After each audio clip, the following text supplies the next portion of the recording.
Well, that was quite powerful.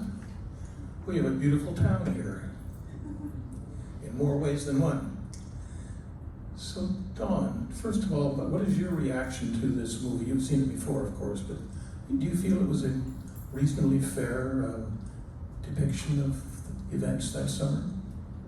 Oh yeah, it's. I like the way it puts it into the broader context, both of the political world under Bush, and also shows how it just kind of took off, you know. I just love seeing the couples. That's the core of it for me. Yeah, it was all those happy people. You certainly were.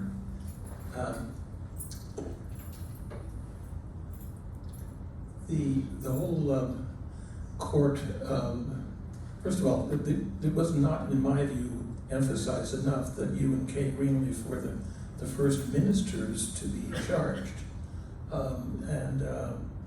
That was an action by the Ulster District Attorney, as I understand it. And maybe you want to elaborate, because I don't think the film really got into that side of things very well. And it was important because early on, that was you and Kay were at the front lines, and you were really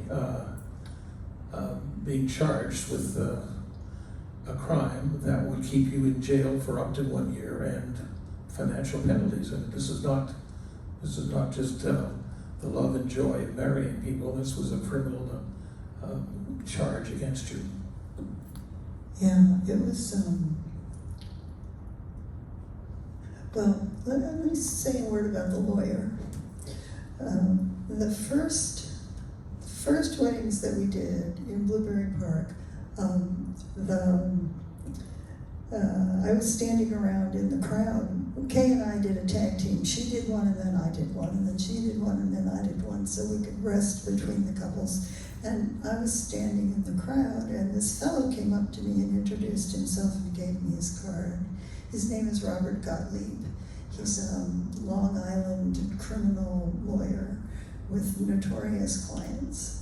Bob had driven from Long Island to the weddings, and he said, if you need a lawyer, I will represent you and not charge you. Whoa. Which was amazing and wonderful and so strengthening for us.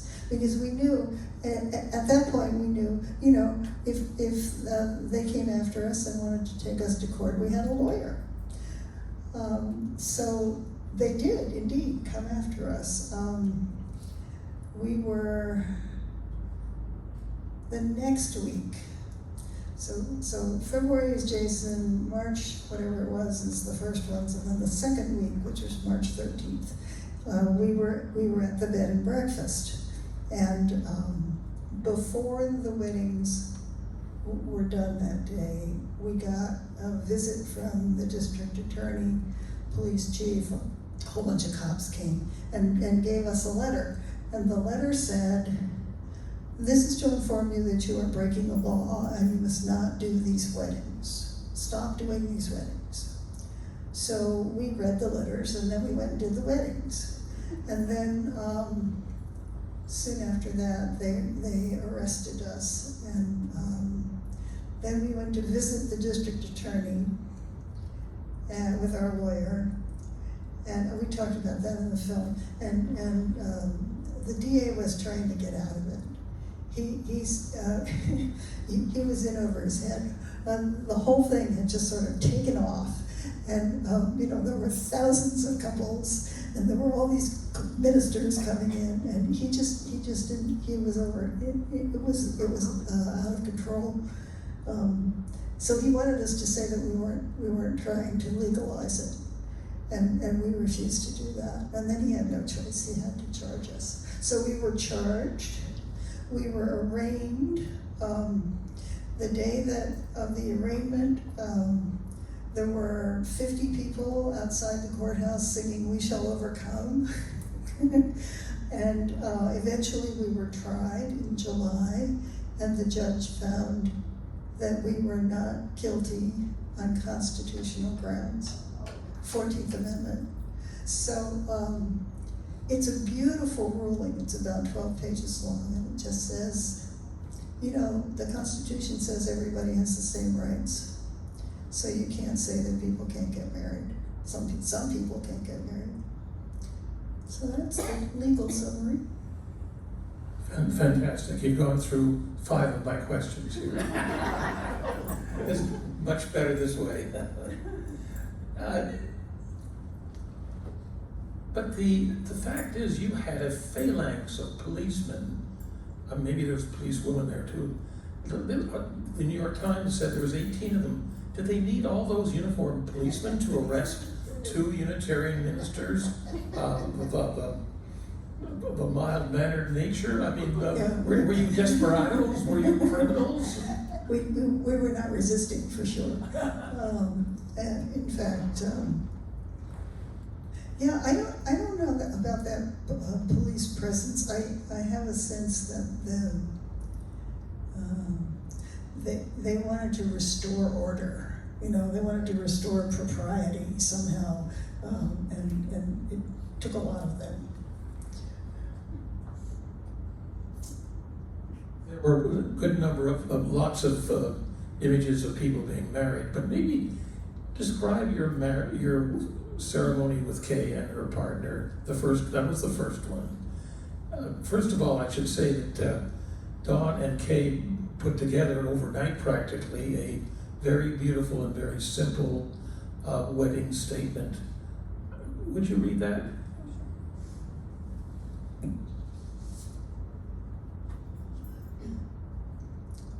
So it was Thursday night when Kay asked me if I would do this. And on Friday, we sent email to each other. She said, "What are we going to say?" And I sent her some words, and she sent me some words back. And this is the way it ended up. So the wedding ceremony that was used in New Paltz. Welcome to this wonderful day. Will you take hands as you say your vows? Do you take as your marriage partner? Do you take as your marriage partner? Will you each love the other, honor him or her, comfort and respect him or her in sickness and in health, in sorrow and in joy? And will you be true to him or her as long as you both shall live? Then if there were rings, with this ring I thee wed.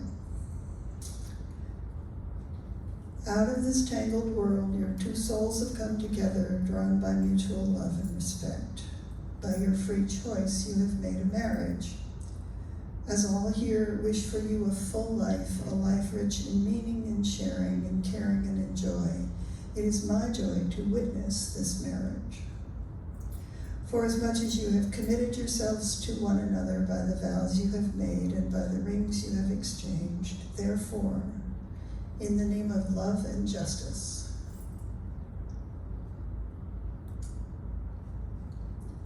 I declare that you 2 are one, life partners, married to each other.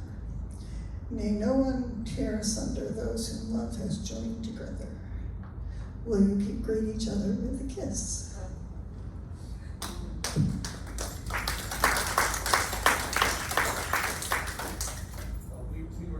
Nora and I were also married by a Unitarian minister, but he didn't have words as beautiful as that. I love the line, out of this tangled world. And that's one thing the film really got to, the Bush era, the hideous Iraq war was going on. But one notable thing you did not say in there, that you did not say by the state of New York, so you left out the legal side. So then you come to the actual trial in front of a judge, no jury, and the judge really was, I think, it seems to me, totally on your side. But can you describe at all the event and how you felt afterwards? We were, well, Bob was there. Let me say it again. Bob was there, our lawyer. So we had Bob, and we had Kay, and we had Dawn, and the DA and his people made their case, and our lawyers made our case, and there's a whole stack of legal papers. But the thing that was it was like we just were convinced. We didn't wonder if we were right. We knew we were right. It wasn't a question for us of how she was going to rule. It wasn't like, no matter what she said. I mean, we hoped she would support us, you know, and say what we believed, which is that marriage was a constitutional right and everybody should have it. But it wasn't a foregone conclusion, and we were delighted when the ruling came down. I had by this time I had some training in how to deal with the media, because there was a lot of media coverage around this, and so I had written out a statement that we were going to make if we were indeed acquitted, and it was very satisfying, and very clear. She didn't complicate it. She basically said, you know, if you read the Constitution, if you read the 14th Amendment, it says everybody has the same rights. You can't get around it.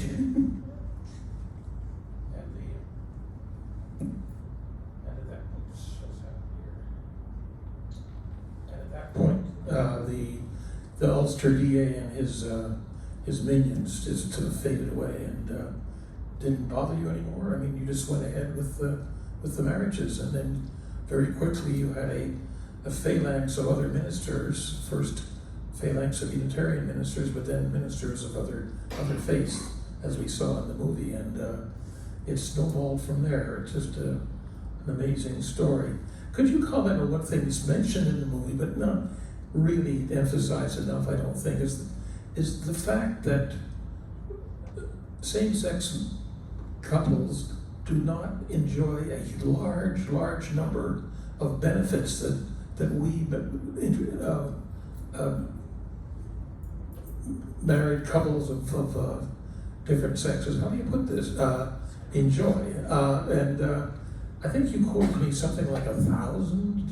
Now, there are in the 1,600 federal rights that come to people because they are married that were denied the same-sex couples.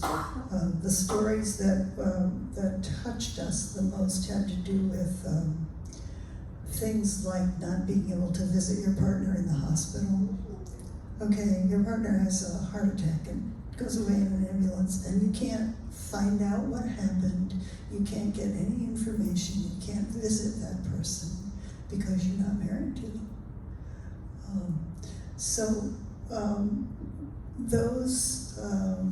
Those rights are, some of them are financial, like taxes.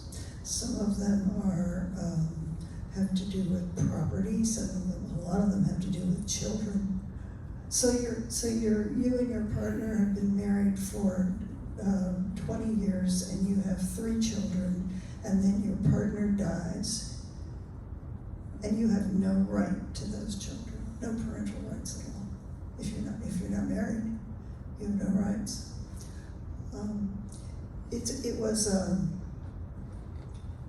It was a real education for me to learn about that. Amazing. I just have a couple of more questions and comments. This was indeed a repeat, the first time that the religious ministers were tried and brought before a court. And that perhaps wasn't mentioned too much in the movie, but I think that was a very powerful event, as opposed to simply trying to physically stop this. They brought charges against you and Kay, and you fought them off.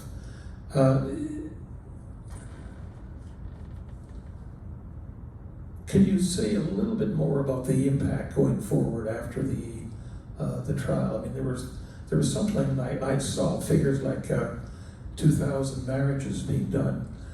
You told me that you weren't sure because the town clerk wasn't recording them, so we didn't have the data handy. But there were an amazing number of people coming to New Paltz, our little town. Not just the couple, but their families, their children, their supporters, and the opposition too. We saw. I mean, it's hard to imagine how it might have looked at that point. I'm looking at Anne. I think you all spent money here too. yeah, at your store. Marriage equality was good for business. Absolutely. Yeah, so it went on started in March, and there were weddings every other week on Saturday at noon until October. The film says there are 304. I don't know where that number comes from. Sorry? The film says there were 304 Yeah. weddings. Yeah. That sounds about right. I learned by chance something amazing on my computer this morning, believe it or not, and let's see if I have it here. There was a Gallup poll that was done just a few weeks ago that showed that 70% of Americans now support same-sex marriage, 70, whereas it was around 42% in your famous year of 2004. So just from 2004 to now, from 42 to 70. And for the first time, the Gallup recorded that there was a majority of Republicans, 55% Republicans, 83% Democrats. And, this is a huge change. Now, the movie said that, just to reiterate, Dawn, New York State approved same-sex marriage in 2011. Sorry? 2011. And the federal government approved in 2015. 2015. It was a Supreme Court decision. So, that's only 6 years ago. So these are a rolling thing that perhaps started in San Francisco, but really a huge impetus was given by events in this town. It's striking to me that this acceptance of homosexuality has occurred in my lifetime, right? We can all remember when gay people were closeted because they were in danger, physical danger, and that has really changed. And I think that this marriage equality work that I was lucky enough to be part of had something to do with that. It's one of the one of my proudest moments, really. And I need to say always that it was almost accidental. It was Kay, Kay was doing it, and she invited me to come along. And once we were doing it, it had a momentum and a joy and an energy that was just extraordinary. So I'm glad you could all come and share that with me today. We open it up. I would like to start off before this hand here with one other person that had a particular involvement, and that's Paul Farges, who happened to be around at the time. Paul, could you say a few words? Yes, I was married. Yes, I was married to Dawn then. That was Dawn with red hair. Did you notice? The thing I loved about this was one moment when we came out of the arraignment and we were on a platform above the crowd below us. People were singing, "We Shall Overcome." And I saw all my friends from Lower Westchester, ministers from all over. I think there were far more than 50 people there. But they had all just come up. to witness the arraignment, which was nothing, but they were there, and I was so proud of Dawn that day, so proud of her for doing this, and that's her moment in history. And then I remember her being on Good Morning America in the middle of the New York Times, take newspapers from Tokyo, ABC sticking business cards in our mailbox. The media was really on top of this in a great way, and they did a good job, and so did she. That's basically all I need to say, but I'm very proud of her.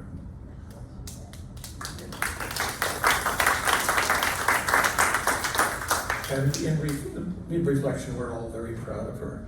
Now, I'm going to pass the microphone around.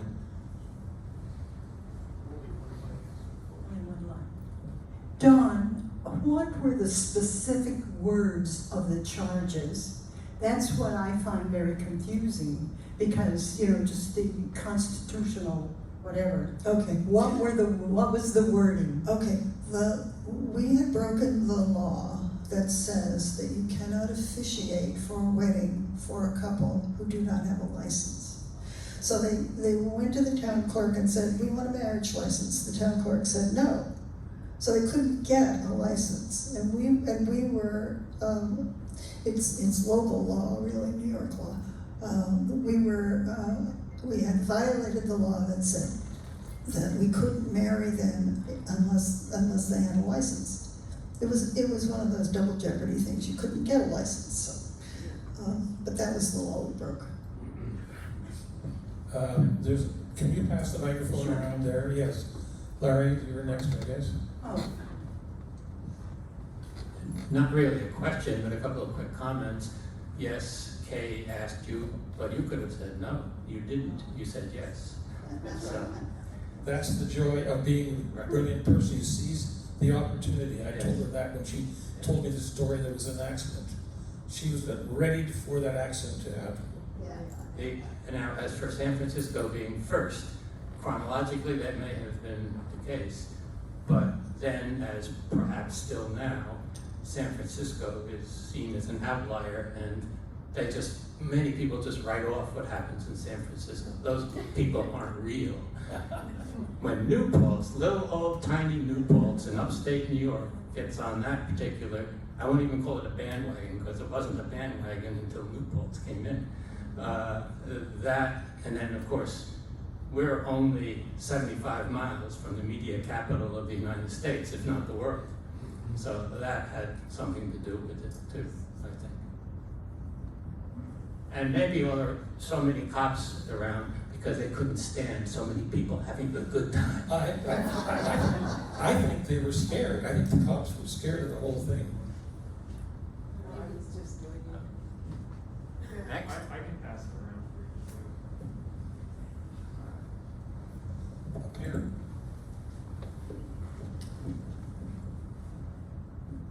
From the time you were arrested till you were arraigned and the trial, how much time passed, and were you free on your own, or were you in jail, or whatever? No, they never held us. The arraignment was the arrest was in March. I think we were arraigned in May, and the trial was in July. And we were released on our own recognizance. They didn't try to hold us. They could have, but it was bad enough. I mean, they were looking bad enough without throwing these ministers in jail. I'd just like to, go ahead, man. What's the story of the bear? Oh, the bear, that's a pride bear. I don't know the story, except that I know I got it in New Paltz. Or somebody gave it to me in New Paltz. It's got a little rainbow. It's got a little rainbow on it. He's a pride bear. Yeah. While we're waiting for the next question, I just have to note that this movie was made by a bunch of Canadians and from my hometown, Toronto, and I have no idea. You don't know how they came here. There was a same-sex issue going on in Canada, but I don't know the details. Yeah. By that time, we were living in Manhattan, so I have no idea. Any other questions? Anyone? Well, Dawn, any last words? No? Thanks for coming. Thanks Well, here's one. thanks for the memories. Hold it, one more.